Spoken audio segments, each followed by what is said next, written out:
की तमाम ताज़ा तरीन खबरों के साथ मैं हूं इंदु पात्रा। और दर्शकों, जैसा कि लगातार एएम न्यूज़ की टीम आप सभी से अपील करती आ रही है कि आप घर में रहें, सुरक्षित रहें। जिस तरह से इस वैश्विक महामारी ने एक बार फिर से विकराल रूप धारण कर लिया है, ऐसे में बहुत ज़रूरी है कि हम इन एहतियातों को बरतें, मास्क लगाएं, 2 गज की दूरी अपनाएं और कोरोना भगाने में अपनी भागीदारी सुनिश्चित करें। तो आइए अब बढ़ते हैं आज की सुर्खियों की ओर। दिन रात जनता की सेवा में तैनात पुलिसकर्मी खुद हुए परेशान। कमजोर बैरियर्स होने के कारण भय की स्थिति व्याप्त। स्वास्थ्य सुरक्षा सप्ताह के तीसरे दिन सख्ती हुई तेज। बाहर से आने जाने वालों पर प्रशासन की है पैनी नजर। और सरायकेला पुलिस को मिली बड़ी सफलता, 147 किलो डोडा के साथ 3 को किया गिरफ्तार। राज्य सरकार द्वारा पूरे राज्य में कोरोना संक्रमण को रोकने हेतु मिनी लॉकडाउन लगाया गया है और इसके तहत जरूरी कामों के लिए घर से बाहर निकलने वालों के कागजातों की जांच पुलिस कर रही है। वहीं जांच के कार्य में लगे पुलिस कर्मियों को अब ड्यूटी के दौरान ही खतरा सता रहा है, चूँकि यहाँ चेक पोस्ट में लगे बैरिकेड्स की स्थिति अत्यंत ही दयनीय दिख रही है। गौरतलब हो कि शहर के तमाम मुख्य चौक चौराहों पर पुलिस चेक पोस्ट बनाए हैं, जहां पुलिसकर्मी अपनी ड्यूटी कर रहे हैं।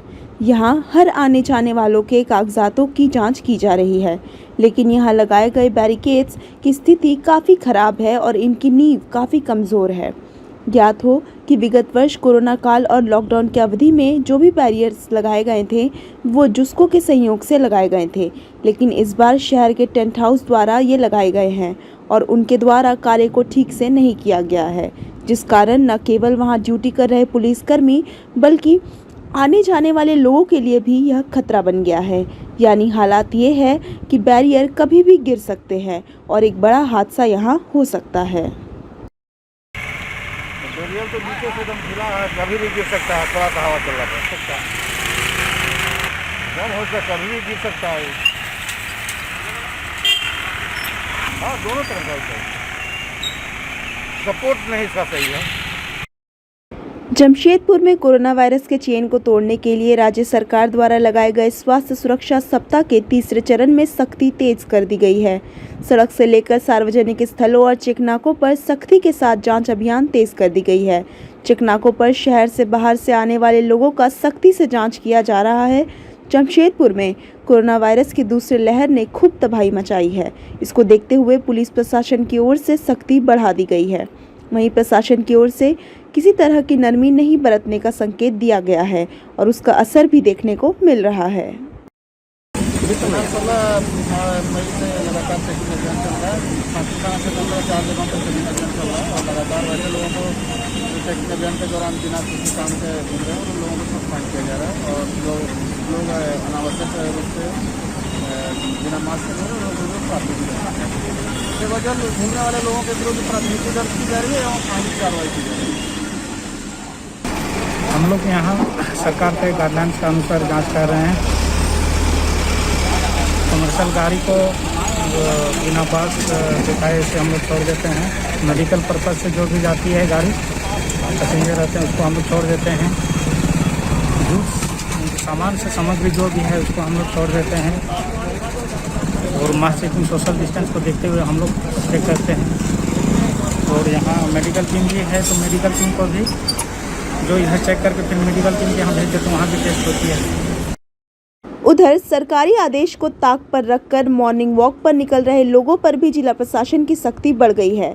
मंगलवार को जहां बिष्टुपुर और कदमा इलाके में मॉर्निंग वॉक पर निकले लोगों को हिरासत में लेकर जमानत के बाद छोड़ा गया था, वहीं बुधवार को एक बार फिर शहर के अलग अलग इलाकों में अभियान चलाया गया, जहां नियम के विरुद्ध मॉर्निंग वॉक पर निकले 60 से भी अधिक लोगों को हिरासत में लेकर कोविड-19 जेल ले जाया गया, जहां से उन्हें जमानत पर रिहा कर दिया गया।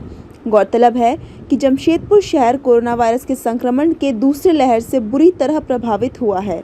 सरकार द्वारा कोरोना वायरस के चेन को तोड़ने को लेकर स्वास्थ्य सुरक्षा सप्ताह चलाया जा रहा है, ताकि कोरोना वायरस से नुकसान को कम किया जा सके, लेकिन अभी भी लोग बेवजह घरों से बाहर निकल रहे हैं। सरायकेला जिला के चौका थाना की पुलिस ने जिले के पुलिस अधीक्षक मोहम्मद अर्शी को मिले गुप्त सूचना के आधार पर चांडिल अनुमंडल के एसडीपीओ संजय कुमार सिंह के नेतृत्व में छापेमारी करते हुए चौका थाना क्षेत्र के ही पोटका कटिंग NH-33 के समीप से सोमवार रात्रि 2 बजे एक टेम्पो में भरकर ले जा रहे 13 बोरा डोंडा जब्त किया है, जिसका वजन 147 किलोग्राम और कीमत करीब 2 लाख रुपए बताया जा रहा है। वहीं पुलिस ने छापेमारी के एक टेम्पो के साथ 3 लोगों को गिरफ्तार किया है। गिरफ्तार व्यक्ति के नाम सहदेव मुंडा, सुखराम मुंडा और विश्वनाथ माझी है। सहदेव मुंडा खुंटी जिला के उलीहातू थाना क्षेत्र के गिरने गांव का बताया जा रहा है। वहीं सुखराम मुंडा सरायकेला जिला के कुचाई थाना क्षेत्र के बड़े माचानी का निवासी है, जबकि विश्वनाथ माझी चौका थाना क्षेत्र के लेंगडी का निवासी है। जल निकासी ह्यूम पाइप को क्षतिग्रस्त किए जाने से गंदे पानी का निकासी हुआ बंद। शिव कुमार स्थली सोसाइटी के लोग हैं काफी परेशान। भारतीय राष्ट्रीय राजमार्ग का किया विरोध। बताया जा रहा है कि शिव कुमार स्थली फ्लैट पारडी मानगो NH-33 के समीप बना हुआ है। वहीं फ्लैट के गंदे पानी का निकासी के ह्यूम पाइप को सड़क बनाने के दौरान तोड़ दिया गया था, जिससे फ्लैट का गंदा पानी बाहर निकासी होना बंद हो गया, जिससे फ्लैट में रहने वाले 200 परिवार काफ़ी परेशान हो गए और उन्हें तरह तरह की बीमारी का डर सता रहा है। इस मामले को लेकर कई जगह शिकायत किया गया, लेकिन अब तक समाधान नहीं हुआ। वहीं शिव कुमार स्थली सोसाइटी के लोगों ने कहा कि भारतीय राष्ट्रीय राजमार्ग प्राधिकरण द्वारा राजमार्ग का निर्माण किया जा रहा है। सड़क निर्माण के क्रम में इनके द्वारा हमारे मुख्य जल निकासी के ह्यूम पाइप को पूर्ण रूप से क्षतिग्रस्त कर दिया गया है, जिससे गंदे पानी का निकासी बंद हो चुका है, जिससे काफ़ी दिक्कतों का सामना करना पड़ रहा है। इस सोसाइटी में करीबन 200 से ज़्यादा घर है। हम लोगों ने इसकी शिकायत तमाम जगह की, लेकिन अब तक किसी ने हम लोगों की मदद और समाधान करने का प्रयास नहीं किया। कई बीमारियों का सामना भी हम लोगों को करना पड़ सकता है। मामला ये है कि रोड चौड़ीकरण जो ये हाईवे अथॉरिटी करवा रही है, वो चौड़ीकरण के लिए जो है हम लोगों का जो सोसाइटी का शिव कुमार स्थली सोसाइटी का हमारा नाली जो है वो पानी का निकासी था। हम लोग शिव कुमार स्थली करीबन 200 से ज़्यादा परिवार के लोग यहाँ रहते हैं। कम 1000 प्लस आदमी हम लोग यहाँ गुजर बसर करते हैं और ये हमारा निकासी पानी को जो है इन लोगों ने रोड चौड़ा करने के कारण जो है उसको हमारे ह्यूम पाइप को ध्वस्त कर दिया इन्होंने। इसके बाद हम लोगों को आश्वासन दिया गया कि ठीक है, ये जब रोड नाली बनेगा तो हम आपका इसमें अटैच कर देंगे। इसके बाद 1 साल से ये पिछला कोरोना के साल में ही टूटा था, 1 साल हो गया, हम लोग इससे काफ़ी परेशान हुए। अब स्थिति ये है कि इन्होंने अपना नाली को बना लिया और हमारे नाली का पानी निकासी जो है उसको इन्होंने अटैच नहीं किया। वो बोलते हैं कि बिल्डर करेगा, अब बता रहे हैं बिल्डर करेगा। अब बिल्डर को हमने कई एक बार कंप्लेन किया है, लेकिन बिल्डर इसके ऊपर कोई ध्यान ही नहीं दे रहे हैं। दिक्कत भारी हो रही है हमारी सोसाइटी में जो है ये नाली का पानी जमा हो रहा है।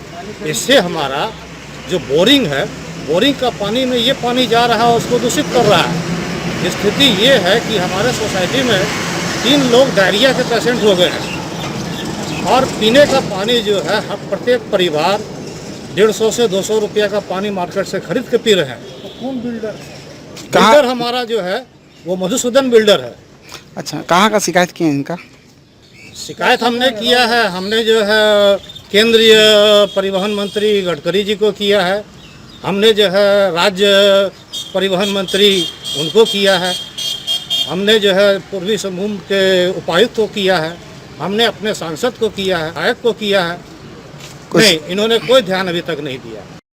दिक्कत यही है कि NHI ने जब से हमारे इस रोड को बनाने के लिए हमारे लिए इन्होंने काम करना शुरू किया है, तब से हम लोगों का जीना दुर्लभ हो गया है। और मधुसूदन बिल्डर्स प्राइवेट लिमिटेड जो कि बहुत बड़ी कंपनी है, हमारे मानगो का एक रिप्रेजेंटेटिव कंपनी है, उसके द्वारा यहाँ 1000 लोगों को बसा करके और पानी को नाली को छोड़ दिया गया है। ये बहुत ही दयनीय स्थिति है। कई परिवार बीमार हुए बैठे हुए हैं। सरकार से शिकायत करने के बाद भी किसी भी तरह का कोई भी आश्वासन के साथ साथ कोई काम ही नहीं किया गया। हम लोगों ने खुद से अपने सारे लोग पैसे इकट्ठा करके हम लोगों ने बनाने के लिए सोचा भी, तो हमारा काम को रोक दिया गया। पूरी तरह से यहाँ हालत ख़राब है। कई परिवार यहाँ पर डायरिया में चले गए हैं, कई लोग यहाँ पर मतलब कोविड के तो मरे हुए हैं ही, दूसरी बीमारियों से भी मर रहे हैं। बैक्टीरियल प्रॉब्लम हो रहा है, उल्टियाँ हो रही है, दस्त हो रहे हैं, बूढ़े बूढ़े लोग रहते हैं। जमशेदपुर शहर में सीने तारिका माधुरी दीक्षित के फैन के नाम से प्रसिद्ध पप्पू सरदार इन दिनों दिन रात कोरोना काल में ड्यूटी निभा रहे पुलिस कर्मियों की सेवा में जुटे हैं। बुधवार को इनके द्वारा तमाम पुलिस कर्मियों के बीच सन ग्लासेस का वितरण किया गया। गौरतलब हो कि विगत दिनों इनके द्वारा कड़ी धूप में मेहनत कर रहे पुलिस कर्मियों के बीच छाता का वितरण किया गया था और बुधवार को इनके द्वारा सन ग्लासेस का वितरण किया गया। इन्होंने कहा कि इस भीषण कोरोना काल में यह पुलिस जवान कड़ी धूप में अपनी ड्यूटी निभा रहे हैं और इस कारण समाज का फर्ज बनता है कि इन पुलिस कर्मियों के लिए भी कुछ करे। इसी सोच के मद्देनज़र आज ये सन ग्लासेस इनके बीच वितरित किए गए हैं ताकि इन्हें ड्यूटी करने में सहूलियत हो सके। चश्मा नहीं पाड़ रहे, मेरी पहचान ही तो उससे है। सारी पहचान मेरी उसी से है। जो काम करते हैं हम लोग अपनी बहन के नाम से ही करते हैं। आज जो कार्य कर रहे हैं, सन ग्लास इन लोगों को देना जरूरी है ताकि धूप में खड़े होते हैं, आंखों के लिए भी सेफ रहेगा, सब कुछ रहेगा, इसलिए हम लोगों ने सन ग्लास दिया है। अगर हम लोग प्रशासनिक लोगों को नहीं देखेंगे तो ये लोग पब्लिक को कहाँ से देखेंगे, इसलिए पहले इनको देखना जरूरी है। चश्मा क्यों नहीं, कल इन लोगों को छतरी दी गई है, छतरी भी देना जरूरी है। धूप में खड़े हैं तो छतरी देना है। सन ग्लास आँखों के बचने के लिए, अभी ब्लैकनेस के लिए जो प्रॉब्लम चलने वाली है या होगी, तो उसके लिए इन पे जितने सेफ रहेंगे हम लोग उतने सेफ रहेंगे। यही सेफ नहीं रहेंगे तो हम लोग कहाँ से सेफ रहेंगे। आम पब्लिक कहती है कि प्रशासन मेरे क्या कर रहा, मेरे लिए क्या कर रहा, हम लोग क्या करते हैं प्रशासन के लिए? तो कम से कम हम लोग को इसी टाइम में आगे आना चाहिए, प्रशासन के लिए कुछ करना चाहिए। आज हम लोग कुछ करेंगे तब उम्मीद लगाएंगे कि ये मेरे लिए क्या कर सकते हैं। किन किन क्षेत्रों में बांट रहे हैं? हर क्षेत्र में जहाँ जहाँ हमारे सिपाही ड्यूटी कर रहे हैं, क्योंकि उनकी रक्षा करना हम लोगों का पहला कर्तव्य बनता है और ऐसे भी हम लोगों का सबका कर्तव्य बनता है। ऐसे वक्त में लोगों का हम लोग एक दूसरे से हाथ जोड़ें। पूरे भारतवर्षियों के जितने लोग हैं सबका अधिकार बनता है कि हम लोग अभी आगे आए।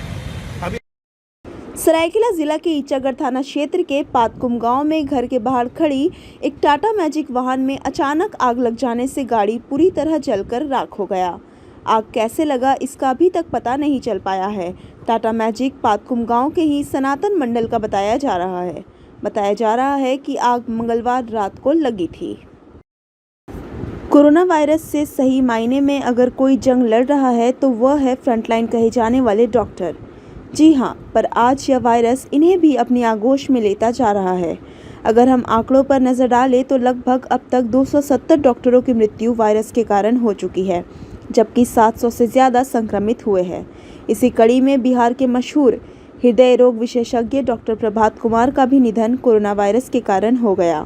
बता दें कि डॉक्टर प्रभात 1 मई को संक्रमित हुए थे और 10 मई को स्थिति नाजुक होने के कारण उन्हें हैदराबाद भेजा गया था, लेकिन उन्हें बचाया नहीं जा सका। कोरोना महामारी के दूसरे लहर के कारण राजनीतिक गलियारों में भी शोक की लहर देखी जा रही है। इसी कड़ी में उत्तर प्रदेश सरकार के मंत्री विजय कश्यप का भी कोरोना के कारण निधन हो गया। यह लगभग 4 हफ्ते पहले कोरोना संक्रमित पाए गए थे, जिनका इलाज गुड़गांव के मेदांता अस्पताल में चल रहा था। इनके निधन के बाद परिजनों और समर्थकों में शोक की लहर है। वहीं इनके निधन पर प्रधानमंत्री, गृह मंत्री सहित उत्तर प्रदेश के मुख्यमंत्री योगी आदित्यनाथ ने दुख जाहिर की। जादूगोड़ा नरवा पुलिया पर बुधवार को पिकअप वैन की चपेट में आने से एक बाइक चालक युवक की दर्दनाक मौत हो गई। वहीं युवक की पहचान 22 वर्षीय सुशांत सरदार के रूप में हुई है। वहीं उनके पिता यूसिल के कर्मी हैं। और चाईबासा में बूढ़े बाप ने खाना मांगा तो बेटा बहू ने डंडे से पीटकर मार डाला। जी हां, भूख से तड़प रहे बूढ़े बाप ने शाम के समय खाना मांगा तो नशे में धुत बेटा व बहू ने मिलकर बाप को मौत के घाट उतार दिया। घटना पश्चिमी सिंहभूम जिला मुख्यालय चाईबासा से सटे मुफस्सिल थाना क्षेत्र के नरसंडा गांव की है, जहां हत्या की सूचना मिलने पर पुलिस ने हत्यारोपी बेटा संजय सुंडी व बहू मनीष सुंडी को मंगलवार को गाँव से गिरफ्तार कर लिया है। मृतक का नाम सिलाई सुंडी है। मुफस्सिल थाना प्रभारी पवन चंद्र पाठक ने बताया कि मामले में हत्या की प्राथमिकी दर्ज कर संजय व मनीषा को मंगलवार को न्यायिक हिरासत में भेज दिया गया। जानकारी के मुताबिक नरसंडा गांव निवासी संजय सुंडी ने सोमवार की शाम को अपनी पत्नी के साथ हणिया पी लिया था। नशे में होने की वजह से दोनों घर में लेटे हुए थे। रात करीब 8 बजे बूढ़े पिता सिलाई सुंडी को भूख लगी। उसने अपने बेटे व बहू से खाना परोसने के लिए कहा। नशे में होने के कारण बेटा बहू ने बात अनसुनी कर दी। भूख बढ़ने पर पिता ने फिर से दोनों को खाना देने के लिए कहा। बार बार बुलाने से बेटा संजय व बहू मनीषा गुस्से में आ गए। बेटा बहू ने मिलकर सिलाई को पीटना शुरू कर दिया और नशे की हालत में दोनों ने बूढ़े पिता की हाथ व डंडे से इतनी बुरी पिटाई कर दी कि उसकी घर पर ही मौत हो गई। पिता की मौत हो जाने पर दोनों घबरा गए। इस बीच घटना की जानकारी गांव के मुंडा को हो गई। उसने रात में ही मुफस्सिल थाना की पुलिस को घटना की सूचना दे दी। पुलिस ने देर रात नरसंडा गांव पहुंचकर घटना की जानकारी ली और सिलाई सुंडी के शव को जब्त कर थाना ले आई। इस दौरान मृतक के बेटा व बहू को भी हिरासत में ले लिया गया। पुलिस ने शव को सदर अस्पताल में पोस्टमार्टम कराकर परिजनों को सौंप दिया है तथा हत्यारोपियों को न्यायिक सुरक्षा में कोर्ट में पेश कर जेल भेज दिया है। और इधर राजनीतिक गलियारे में टूल किट मामले ने तुल पकड़ लिया है। विपक्षी इसको लेकर तंज कसते नजर आ रहे हैं।